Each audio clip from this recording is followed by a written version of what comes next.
Iran में एक बड़ा आतंकी हमला हुआ है जिसमें 95 लोग मारे गए हैं। 200 से ज़्यादा घायल हुए हैं, 27 काफ़ी क्रिटिकल कंडीशन में बताए जा रहे हैं।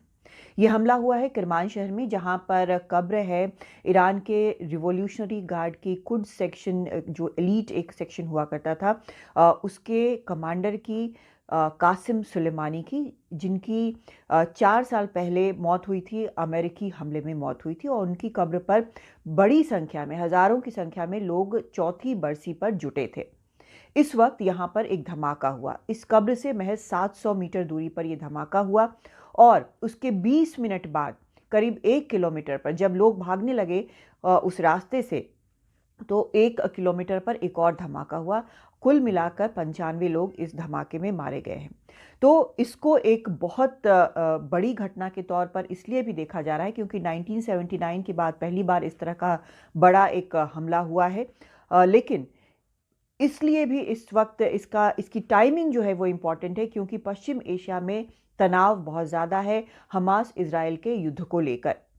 इस हमले को लेकर सबसे पहले वहां पर यह कयास लगाया गया ईरान में कि ये कहा गया, आरोप लगाया गया कि इसमें इजराइल का हाथ है।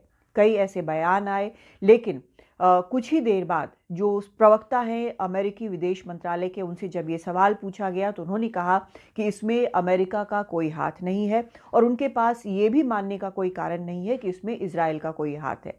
इजराइल के भी अफसरों से पूछा गया तो उनका भी ये कहना था कि जो हमला है उन्होंने नहीं किया है, जिस तरह से बॉम्बिंग की गई है उसमें उनका कोई हाथ नहीं है, वो पैटर्न नहीं नज़र आता है। अभी तक इजराइल ने इस तरह से मास बॉम्बिंग नहीं की है। हालांकि ईरान को वो अपना दुश्मन मानता है, ईरान उसको अपना दुश्मन मानता है। ईरान स्टेट ऑफ इजराइल को नहीं मानता है, लगातार हमास के पीछे खड़ा है, जैसा बार बार इजराइल भी कहता है। लेकिन इस बार इजराइल का भी कहना है कि उसका इससे कोई लेना देना नहीं है।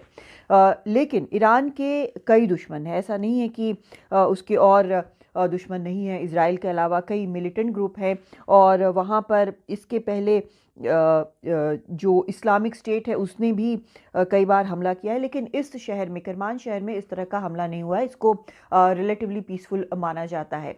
तो ये जो बयान आ रहे हैं इजराइल को रिस्पॉन्सिबल मानते हुए, ये भी कहा गया है कि जो भी इस हमले के पीछे है, ईरान के जो अधिकारी हैं, जो नेता हैं, जो इंटीरियर मिनिस्टर हैं, उनकी तरफ से कहा गया है जो भी इस हमले के पीछे हैं उनको एक क्रशिंग रिस्पॉन्स दिया जाएगा।